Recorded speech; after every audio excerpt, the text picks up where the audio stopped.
Hi guys, welcome to my channel The Magical Art with Ananya. So today we are going to learn how to draw an owl.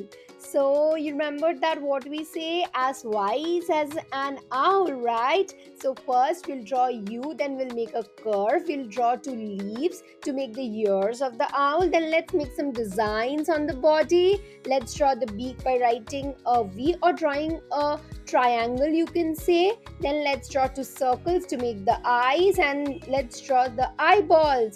Wow, very easy. Now let's make some designs on the body by drawing arcs. And now let's make the feet of the owl because the owl is sitting on a tree.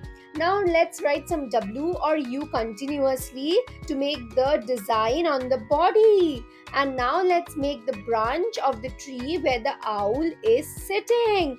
So think of some bright and beautiful colors. Your owl should look beautiful, right?